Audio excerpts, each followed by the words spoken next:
Olá pessoal, bom dia! Olá, bom dia! Violência contra a criança. Uma menina de 2 anos apanhou tanto do padrasto que teve a perna quebrada. A mãe que está grávida também foi agredida pelo companheiro quando tentou proteger a filha. Comerciante passa em local de acidente, diz que sentiu um aperto no peito e descobre a morte do filho. O jovem foi vítima de batida de moto na Rodovia do Sol. Na rodovia Darli Santos, carreta em manobra irregular tira a vida de um rapaz de 19 anos. Ele voltava para casa de bicicleta. Ao perceber que seria atingido pelo veículo, empurrou o irmão que carregava na garupa e salvou a criança. Continuam internados amigos que beberam licor de genipapo e passaram mal. Uma terceira pessoa morreu. O TN ouviu o especialista que fala sobre ações que podem ajudar e que podem comprometer o socorro em casos de intoxicação. E no Fala Doutor, vamos tratar de um problema que atinge adultos e até crianças: gordura no fígado. Sedentarismo e obesidade agravam o problema. Veja como descobrir os sinais da doença, muitas vezes silenciosos. O TN traz ainda ofertas de emprego. Nós voltamos bem rapidinho, amigos.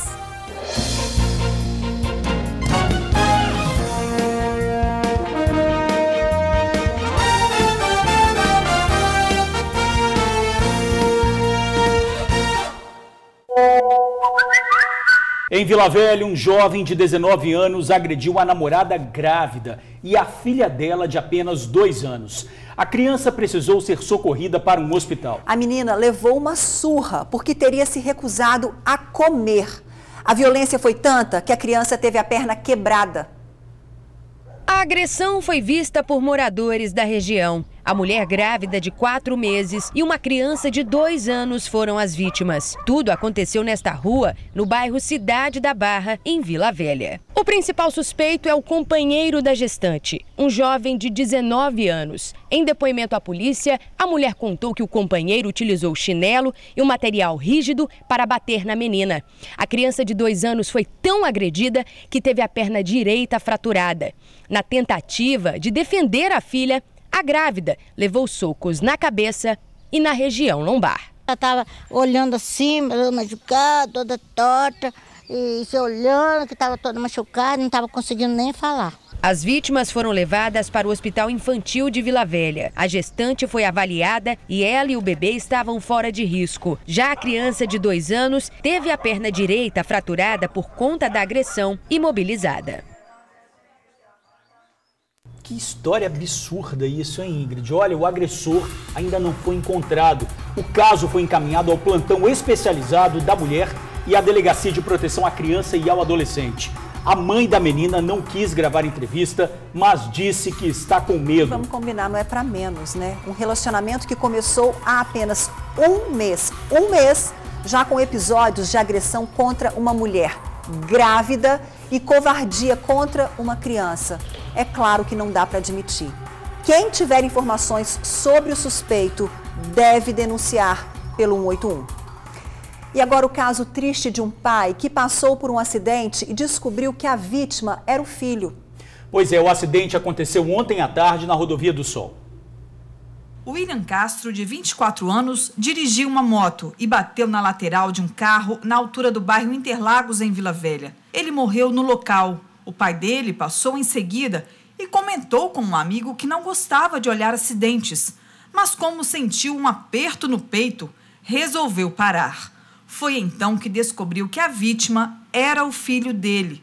O comerciante, de 55 anos, entrou em desespero e precisou ser ajudado por socorristas e encaminhado ao hospital. Na rede social do jovem, a paixão por moto e velocidade. Em um dos vídeos, ele aparece pilotando a 240 km por hora, na mesma rodovia onde se acidentou e morreu. A PM registrou a ocorrência desse acidente e a Rodovia do Sol vai fazer a perícia. Ainda não se sabe a velocidade em que a vítima pilotava, mas testemunhas teriam dito que ele estaria em alta velocidade. Olha, desejar força para esse pai que infelizmente pressentiu algo ruim, aperto no coração e não estava errado, né, Ingrid? Nossa, que triste, viu? Olha, e tem mais tristeza no trânsito. Marcelo Julião, de 19 anos, foi o herói do irmão de 8 anos. Os dois seguiam na mesma bicicleta quando foram surpreendidos por uma carreta numa manobra irregular. Marcelo, quando percebeu que os dois seriam atropelados, empurrou o irmão da bicicleta. Salvou a vida dele, mas não conseguiu evitar a própria morte. Marcelo era filho de um sargento da PM e muito querido no bairro onde morava. A juventude interrompida pela violência no trânsito. Marcelo Vandemar Julião, de apenas 19 anos, foi atropelado e morto por essa carreta que fazia uma manobra irregular na Avenida União, bairro Pontal das Garças, em Vila Velha. O jovem estava voltando para casa nessa bicicleta depois de buscar o irmão mais novo na escola. Bastante conhecido no bairro Darli Santos, onde morava, ele deixou lembranças e o choro de quem o viu crescer. Ele para mim é como um filho, sabe? Um menino muito doce, muito carinhoso. Segundo a polícia, o motorista da carreta saiu da rodovia Darli Santos e, na intenção de usar o terreno baldio para fazer um retorno, acabou atingindo Marcelo. Segundo testemunhas, quando ele percebeu que seriam atropelados, empurrou o irmão mais novo, de apenas 8 anos, que conseguiu escapar. O local é conhecido pela inconsequência dos caminhoneiros que praticam esse tipo de infração. Sempre acontece essas manobras, tanto aqui na pista mesmo, quanto agora que abriu aqui, porque antes eles faziam as manobras aqui no terreno ao lado, onde as pessoas usam para poder aprender a dirigir. Uma tragédia que podia ter sido evitada não fosse a imprudência dos motoristas. Esse lote que os moradores aqui da região estão dizendo é esse aqui que está atrás de mim. Eu estou exatamente na entrada onde os motoristas, os caminhões e carretas entravam para fazer as manobras irregulares. Mas como agora os moradores mesmo colocaram esse entulho aqui para coibir esse tipo de ação, os infratores resolveram migrar para o outro lado da pista. E é ali, exatamente onde eles tiraram a cerca de proteção, onde o acidente aconteceu. Outro ponto que torna o local perigoso para os pedestres e ciclistas é o desrespeito aos sinais de trânsito que dão acesso à avenida onde aconteceu o atropelamento. A irmã de Juliano, por exemplo, foi atingida por um carro no começo da noite da última terça-feira e quebrou um dos pés. Enquanto ela aguardava naquele sinal vermelho ali, ó, na faixa para fazer a ultrapassagem para entrar para o bairro, voltando do colégio, veio o Astra, invadiu o sinal vermelho e colidiu com ela, entendeu? Lesionando a perna dela. O motorista da carreta, Flávio Donizete Soares, de 53 anos, foi colocado pela polícia dentro de uma viatura para evitar reações da população até que fosse conduzido para prestar depoimento. A perícia da Polícia Civil esteve no local. No asfalto, as marcas de frenagem em curva confirmam o que os depoimentos trazem. Eles usam desse espaço aí para estar fazendo essas manobras, para não ter que ir lá na frente onde que tem que ser feito realmente o retorno, né? O fluxo é muito grande, tanto de caminhões pesados quanto leves, pequenos e grandes. Marcelo, o menino que frequentava igrejas e era querido por muita gente, sequer teve chances de escapar da morte. A gente fica assim até sem palavra, porque é triste, né, cara? A gente perdeu um amigo, uma pessoa, um ente querido próximo da gente aí é revoltante também. Muito querido, mas que Deus quase que está com ele, com o Senhor.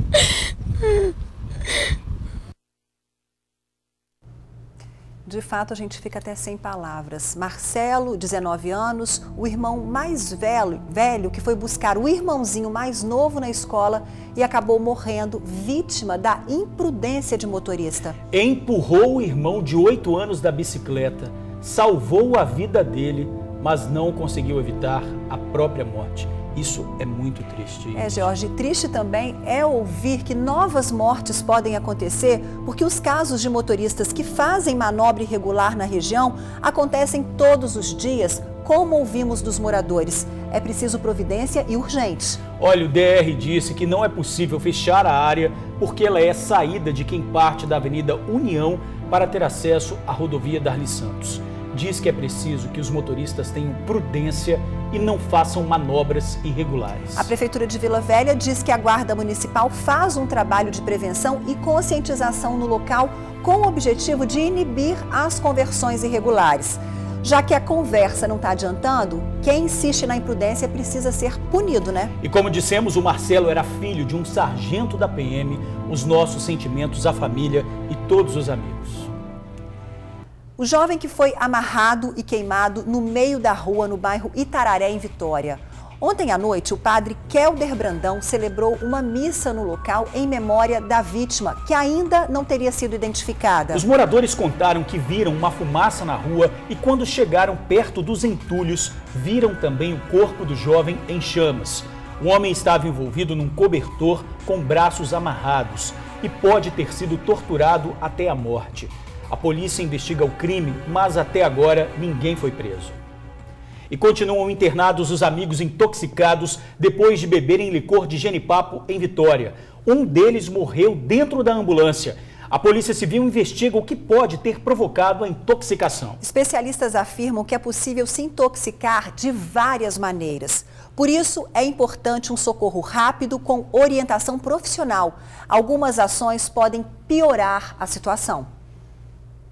Enquanto a perícia da Polícia Civil trabalha para descobrir o que provocou a intoxicação dos 3 amigos e a morte de um deles, João Carlos Cola, de 55 anos, alguns questionamentos sobre a contaminação por ingestão de bebidas começaram a ser feitos. O que teria provocado essa reação tão severa nos 3 homens? Segundo essa médica do Centro de Atendimento Toxicológico da Secretaria de Estado da Saúde, há diferentes tipos de intoxicação. O que é o principal? É que esse paciente que está manifestando algum sintoma ou sinal, ele seja mantido em segurança. Então, que a gente evite queda, traumas ao redor, que a gente evite o estado de desidratação, tentando acalmá-lo. O nosso centro de intoxicações, ele recebe chamadas telefônicas quando os quadros e os casos são menos graves. Por vezes, a orientação pode ser dada em casa mesmo, ao próprio paciente. Os amigos começaram a passar mal depois de ingerir uma bebida alcoólica feita à base de genipapo. Essa frutinha marrom, típica de regiões cobertas pela floresta amazônica e áreas da Mata Atlântica. Neste caso, o licor teria vindo da Bahia. E como a fruta que deu origem à bebida não é tóxica, existe a possibilidade de que um agente nocivo presente nela tenha provocado o envenenamento das vítimas. Essas bebidas elas podem estar de alguma forma contaminadas com alguma substância, e aí essa sim, uma substância que a gente considera contaminante, né?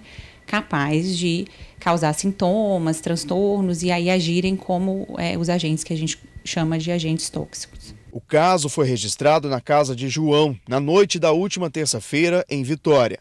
Foi este homem que prestou os primeiros socorros. Começou a tentar fazer o socorro, ligamos para o SAMU. Aí o SAMU instruiu a gente poder fazer uma massagem cardíaca. Começamos a fazer no que estava mais grave, que não estava respirando, que era o que teve a óbito. E logo em seguida o SAMU chegou também. Demorou um pouquinho, mas chegou. Aí vieram 4 ambulâncias. Aí eles tentaram fazer o socorro a eles, mas acabou que um deles faleceu aqui dentro da ambulância, né, que é o João.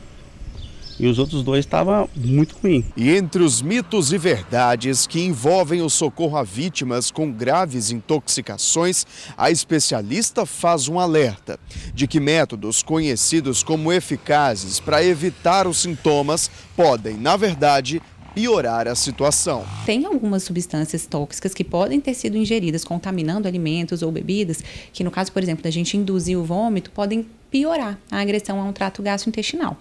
Então, nesse caso, a gente não recomendaria, por exemplo, indução de vômito, ingesta de leite. Os 2 amigos que sobreviveram, Ayrton Ribeiro Costa, de 77 anos, e Everson Santos, de 42 anos, foram internados em estado grave em hospitais da Grande Vitória. Olha, a bebida está no laboratório e será analisada. Um laudo toxicológico também foi pedido. O resultado deve sair em 30 dias. Olha, diante do que aconteceu com os amigos, é importante ficar atento às orientações da médica. Os dados mais recentes apontam que mais de 12 mil pessoas foram intoxicadas aqui no estado em apenas um ano. Pois é, são pelo menos 32 registros por dia. Nesses casos, a primeira coisa a fazer é ligar para o Centro de Atendimento Toxicológico para receber orientação. Então anotem o telefone 0800 283 9904. Eu vou repetir, 0800 283 9904. O atendimento é 24 horas e funciona todos os dias. E olha, tem mais tragédia na estrada. Um comerciante de Viana morreu num grave acidente de ônibus no interior de São Paulo. Outras 3 pessoas também morreram na batida. Fernando Loyola, de 38 anos, era dono de uma loja de acessórios de celulares no bairro Marcílio de Noronha, em Viana. O comerciante seguia para o Paraguai, onde compraria mercadorias. O acidente foi na rodovia Castelo Branco, em Araçariguama, interior de São Paulo. Um dos pneus do ônibus estourou. O veículo atravessou o canteiro e tombou ao bater no guarda-rail. O coletivo ainda deslizou até se chocar numa carreta. Nesse vídeo, o capixaba parece feliz, logo depois de embarcar no coletivo. Entrando no busão, parada aqui é quentona, velho. Acho que vou ficar num quentão desse aqui, ó. Foi justamente o lado escolhido por Fernando o mais atingido no acidente. Ele chegou a ser socorrido, mas, de acordo com parentes, morreu durante a cirurgia. Dono de uma loja de acessórios de celulares, o comerciante ia para o Paraguai, onde compraria mercadorias. Outras 3 pessoas morreram na batida. O motorista da carreta não se feriu. A polícia está ali, está bem, né? Foi, na verdade, o caminhão alega que não teve tempo útil, né, para evitar uma colisão. A situação do ônibus ali é deplorável, né? Realmente está bem danificado. A polícia vai investigar as causas do acidente e se os pneus do ônibus eram recalchutados, o que compromete a segurança. Beijo, amo você e minha família. Até. Uma grande fatalidade. Fernando era casado, tinha 5 filhos e a esposa está grávida. Assim que chegar ao estado, o corpo do comerciante será velado no bairro Canaã, em Viana. O veterinário que matou o cunhado em Santa Maria de Jetibá, região serrana do estado, ainda não foi encontrado pela polícia. José Cândido foi a uma fazenda na região de São Luís e matou com 5 tiros o agricultor Darli Stur, cunhado dele. De acordo com a polícia, o motivo do crime seria uma discussão pela posse de terras da família. As brigas eram frequentes e antigas. O veterinário queria saber qual seria a parte dele na divisão da herança dos pais da esposa, que ainda são vivos. O veterinário fugiu logo depois do crime. Um dia antes da morte, a vítima tinha registrado mais um boletim de ocorrência contra o cunhado por ameaças. Uma novela prestes a chegar ao fim. O julgamento do empresário Wagner Dondoni finalmente foi marcado. Ele vai a júri popular no dia 5 de novembro. A audiência será na primeira vara criminal de Viana. Por determinação da Justiça, não serão permitidos no plenário filmagem, fotografia e uso de celular. Todos os juízes de Viana tinham se negado a julgar o caso. O empresário é acusado de matar 3 pessoas da mesma família num acidente de trânsito. A mulher, o marido e os 2 filhos do casal seguiam para Guaçuí, no sul do estado, quando o carro em que estavam foi atingido pelo veículo de Dondoni. O acidente aconteceu em abril de 2008, em Viana. Apenas o pai das crianças sobreviveu. Dondoni fez o teste do bafômetro 10 horas depois da batida. O resultado comprovou que ele estava embriagado. E ainda provocou outros acidentes no mesmo dia. Ele fugiu sem prestar socorro às vítimas. Acabou preso e levado para a delegacia. Foi liberado depois de pagar R$ 1.200 de fiança. Há 10 anos esperava o julgamento. A defesa de Dondoni preferiu não se manifestar. Olha, mais uma carga roubada de cerveja apreendida pela polícia em Vila Velha. O caminhão levava quase 1.000 caixas de cerveja. 3 pessoas foram presas e quem tem os detalhes ao vivo é Luciano Rosetti. Luciano falando ao vivo da delegacia especializada. Olá, Ingrid. Olá, George. Realmente a polícia apreendeu mais uma carga ilegal de cerveja aqui na região da Grande Vitória, mais precisamente no bairro Coqueiral de Itaparica, em Vila Velha. A princípio, os policiais da delegacia especializada em crimes contra o patrimônio receberam a denúncia de que a carga havia sido roubada. Mas ao averiguar, ao investigar esse caso, descobriram que a carga não teria sido roubada. Em sim, que os impostos não foram devidamente pagos. Trata-se de uma carga de 960 caixas de cerveja avaliada em R$ 120 mil.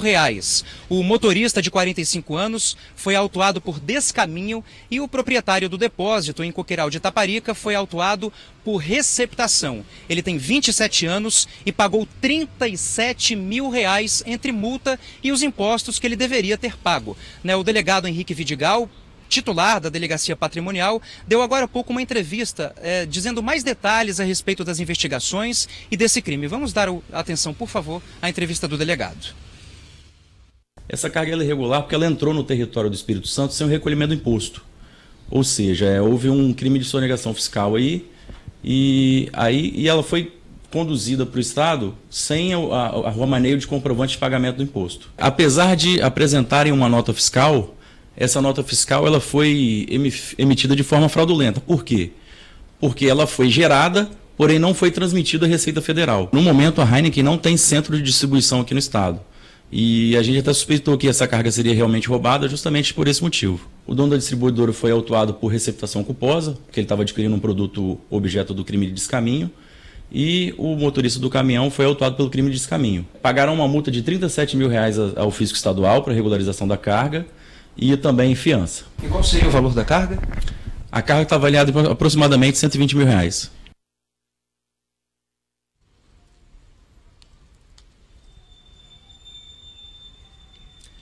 Muito bem, a gente acabou de ouvir, alguns detalhes da investigação feita pela equipe do Dr. Henrique Vidigal aqui na Delegacia Patrimonial. E só lembrando, Jorge e Ingrid, que na última segunda-feira, outra carga ilegal de cerveja também foi apreendida aqui na Grande Vitória, só que no bairro Santa Mônica, em Vila Velha. Essa carga estava avaliada em cerca de R$100 mil. O proprietário dela, de 36 anos, ele pagou uma multa de R$28 mil. O delegado ressaltou muito bem aqui na entrevista coletiva que esses dois casos de cargas ilegais, eles não têm nenhuma relação entre si, são casos isolados. Quer dizer, a polícia está empenhada em descobrir cargas que não têm os impostos devidamente pagos aqui na Grande Vitória. Ingrid e Jorge, volto com vocês. Obrigada, Luciano. Ainda bem que a polícia está de olho, Agora com o verão chegando também, carga de cerveja está no foco, Pois é. Durante muito tempo, o acúmulo de gordura no fígado era considerado apenas uma complicação provocada pelo alcoolismo. Quem tinha o problema e negava consumir bebida alcoólica era considerado mentiroso. Esse tipo de pensamento só mudou depois da descoberta de casos em crianças. Hoje já se sabe que comidas gordurosas, sedentarismo e obesidade também contribuem para o problema. A doença costuma surgir de forma silenciosa, por isso, quem tem uns quilinhos a mais precisa ficar atento.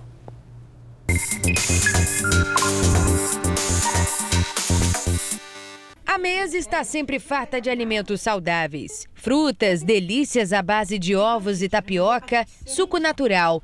O dia da Nilda começa com a boa alimentação e atividade física.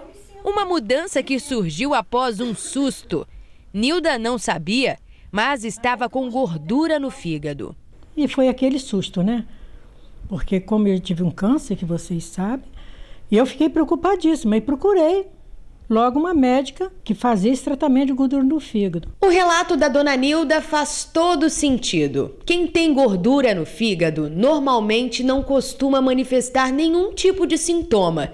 Mas existe um grupo de risco que deve ficar atento à doença. São os pacientes sedentários, ou seja, não praticam atividade física de forma regular, e aqueles que adotam hábitos alimentares inadequados, ou seja, ingestão de grande quantidade de gordura, carboidratos e alimentos ultraprocessados. Então, esses geralmente são os pacientes que estão sob risco de serem acometidos pela esteatose hepática. Muitas vezes, a descoberta tardia complica o tratamento. A gordura infiltrando o fígado, ela pode causar uma inflamação crônica, Essa inflamação crônica gerada no fígado é muito semelhante às outras inflamações causadas por álcool, causada pelos vírus de hepatite.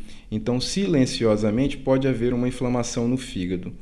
Essa inflamação, no longo prazo, ela pode vir a causar cicatrizes no fígado, que no futuro pode se transformar numa cirrose e, eventualmente, até num câncer hepático. O grupo de risco composto pelos sedentários e obesos precisa incluir nos exames de rotina a ultrassom total do abdômen. Qualquer faixa etária está sob o risco de ser acometido pela esteatose. Basta você ter hábitos alimentares inadequados e você ser sedentário que você está sob risco.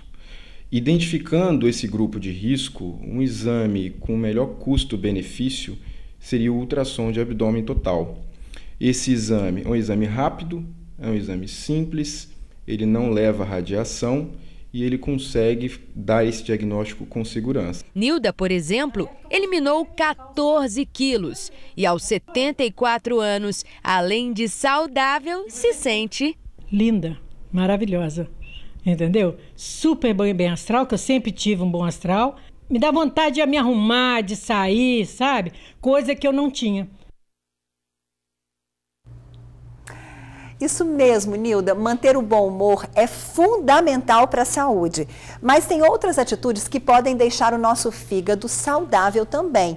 Fique atento, por exemplo, à medida do seu abdômen. Detalhe, você já teve, não teve? Eu já tive gordura no fígado. Dói bastante, é silencioso no início, mas depois você sente um peso, uma dor, por isso que é importante ficar atento. Olha, para as mulheres, o ideal é não passar de 80 centímetros. Para os homens, até 102 centímetros. E é claro, beba sempre com moderação e evite o consumo de alimentos gordurosos. Vai fazer toda a diferença para a sua vida.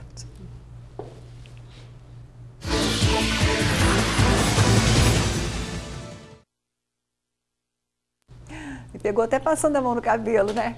Momento emprego. Há vagas para analista de RH, comprador, gerente de produção, vendedor, conferente, advogado, analista de comércio exterior e produtor de eventos. Cadastro no site rhopen.com.br.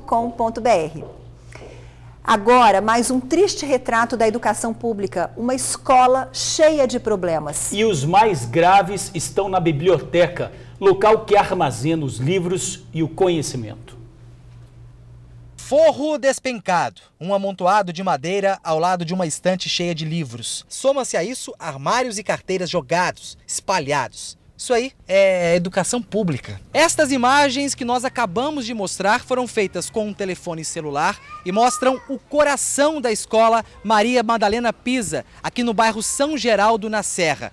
Este coração é a biblioteca do colégio, onde ficam os livros, onde é armazenado o conhecimento. Quem fez as imagens foi o seu Antônio, o neto dele estuda aqui. A escola está abandonada, o prefeito não faz nada, os professores reclamam, a prefeitura não vem fazer nada. Vamos tomar conta da biblioteca, que agora, para poder ser usado aquele livro, vai ter que ser desinfetado para as crianças poderem usar. Quem também tem neto no colégio é o seu Leozildo. Aquilo ali tá cheio de cocô de pomba, aquilo ali é uma doença, vai caindo tudo, aquela sujeira, e o menino não pode entrar lá dentro. O Alex tem 2 filhos que estudam aqui. Ele também não está nada satisfeito.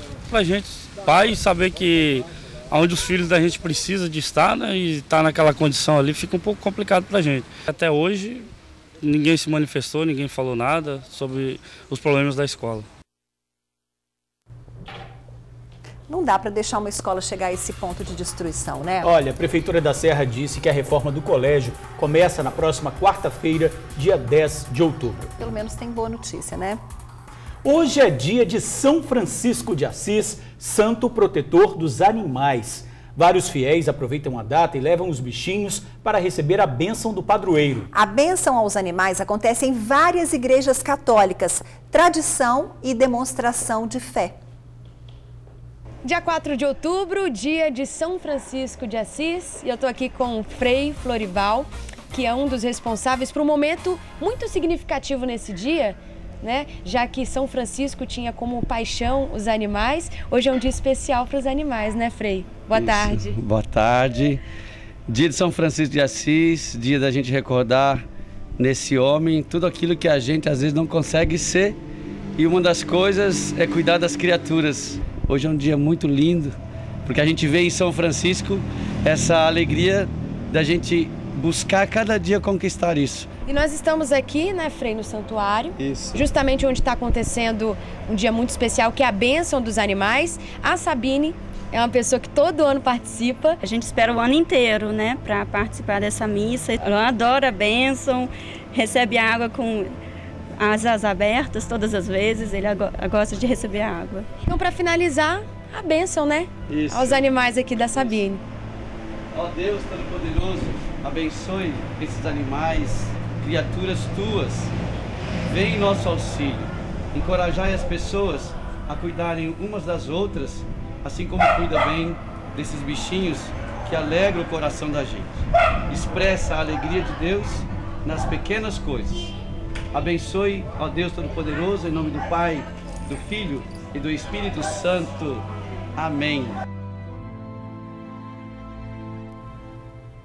Também é uma oração de São Francisco, onde houver ódio, que eu leve o amor. Sempre, né? Bonito, né? Olha, domingo acontece o primeiro turno das eleições e muitas ações são proibidas nesse dia. O Conexão Justiça mostra as práticas mais comuns que são consideradas crimes eleitorais.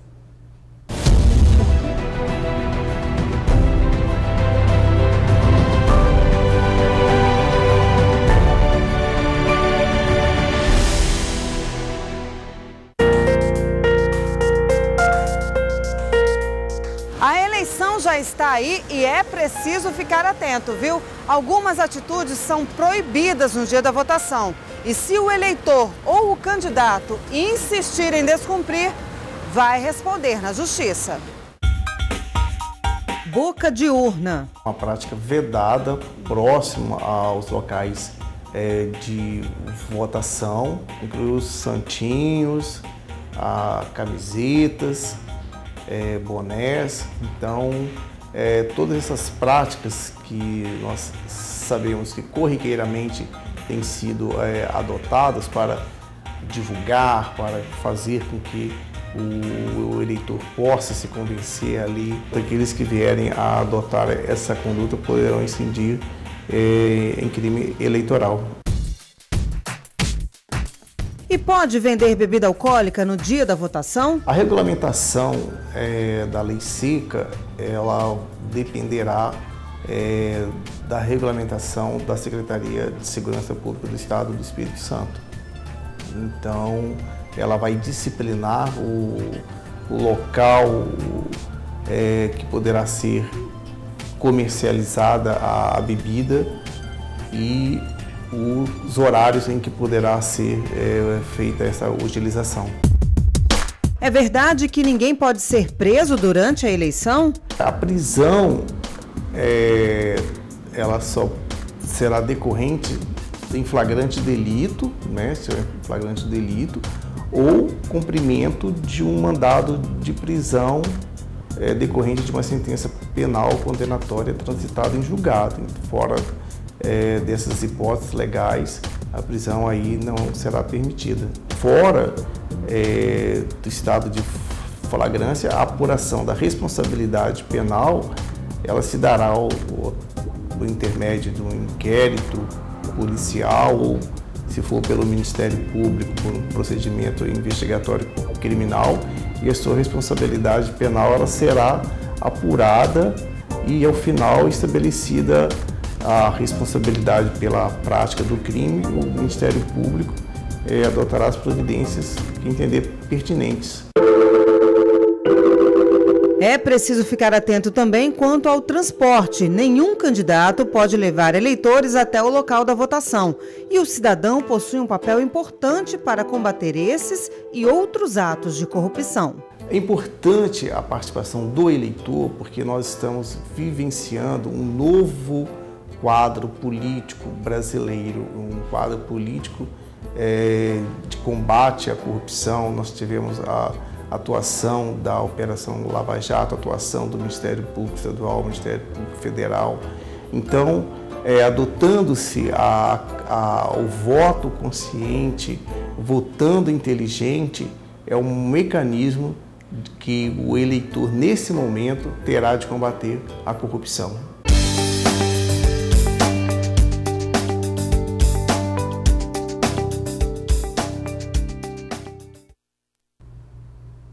Lembrando que a polícia pode ser chamada diante de qualquer prática irregular no dia da eleição.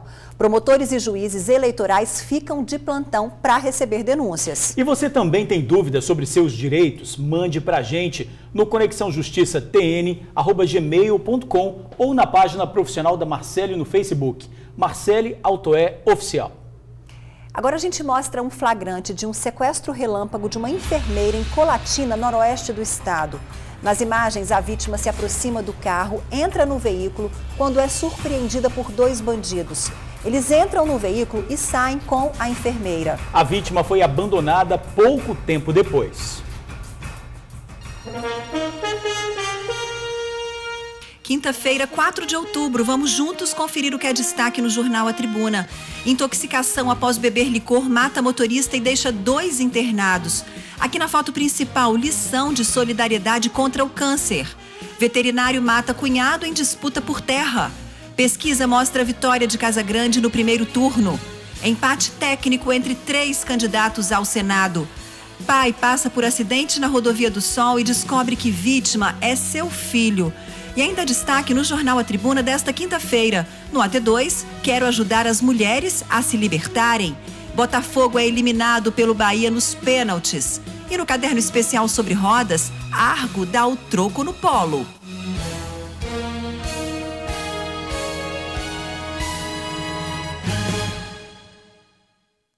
Continue ligado, voltamos rapidinho e você vai ver. Bandidos invadem a agência dos Correios e rendem funcionários e clientes. Agora, 12h23, a gente já volta. A agência dos Correios de Ecoporanga é assaltada. 3 bandidos armados entraram pela porta da frente e anunciaram um assalto. Clientes e funcionários foram rendidos. Os assaltantes levaram todo o dinheiro do cofre e HDs das câmeras de segurança. A ação durou cerca de 20 minutos e durante todo esse tempo, eles usavam fones de comunicação para conversar com os comparsas que davam cobertura do lado de fora. Um dos suspeitos do assalto foi preso pela Polícia Rodoviária Federal quando passava em Linhares. Os outros continuam foragidos.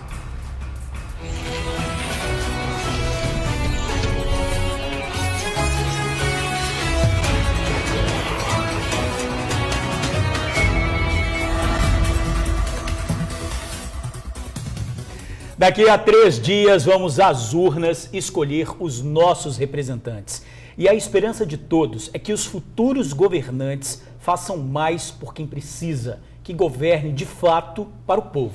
Que assim seja, né? Essa é uma eleição marcada pela experiência dos mais velhos. O número de idosos que vão às urnas é maior que o número de jovens.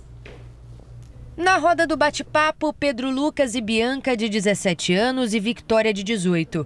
O assunto do momento, política. Esta será a primeira eleição do trio.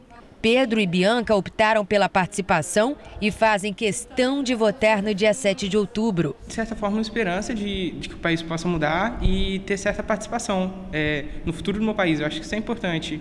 Eu acho que as pessoas têm que ter mais esperança e têm que pesquisar a respeito de cada candidato. Tem que pensar não só nela própria, como no resto do país. Já Victória não quis nem tirar o título de eleitor. Não se sente motivada para votar. Os candidatos eu meio que não me encaixei com o perfil deles, então não me senti à vontade para votar em algum deles, então eu optei por não tirar o título, para não ter que votar branco ou nulo, porque para mim não iria fazer diferença nenhuma. Em todo o Espírito Santo, mais de 320 mil eleitores têm idades entre 16 e 24 anos. Muito, mas não o suficiente para bater a terceira idade. De acordo com o Tribunal Superior Eleitoral, pela primeira vez no estado, serão mais idosos nas urnas do que jovens. Os vovôs e vovós representam 18% do total de eleitores capixabas. São mais de 490 mil pessoas com mais de 60 anos. Dona Iracema, por exemplo, tem 72 anos. Por lei, não precisa mais sair de casa para participar das eleições, mas quer votar. E este ano vai novamente às urnas. O motivo? Nós, os jovens. A minha esperança é de repente, não vai me ajudar, porque às vezes eu não alcanço, mas de repente vai ajudar outras pessoas, você, meus filhos, minha neta, né, no futuro. Desde que tirou o título, Dona Iracema nunca deixou de participar de uma eleição. Na dúvida sobre em quem votar, ela conta com a família. Eles me instruem em alguma coisa, né? Porque eu também presto atenção nas propagandas. De um lado, o futuro do país que mal começou a participar do processo eleitoral e já se sente desmotivado. Do outro, quem ainda se preocupa com o futuro E mesmo já tendo passado por tantas experiências eleitorais, ainda quer motivar a juventude a fazer do voto a ferramenta para a mudança. Quem sabe, daqui a uns tempos vai estar muito bom, que a esperança da gente é em Deus, né? Então vai estar muito bom, vai ser bom para eles, vai ser bom para o Brasil, para os pais, né? Eu acho que eles deveriam votar, sim, tirar o título e votar. Bonitinho, né? Especialistas acreditam que essa desilusão por parte dos jovens na política é resultado de uma falta de posicionamento ideológico. Por isso, é importante conhecer as propostas de todos. Não existe caminho fora da democracia, né? Tem que consertar o caminho, mas o caminho é a democracia. Lembrando que a votação acontece no próximo domingo, então vai se preparando para escolher os seus candidatos e vote consciente. E a gente fica por aqui agradecendo a sua companhia e audiência. Amanhã te esperamos às 11h45, sem falta. Eu te espero logo mais às 6:55 da noite no Tribuna Notícias, segunda edição. E você fica agora com ela, Débora Moraes e o Ronda Geral.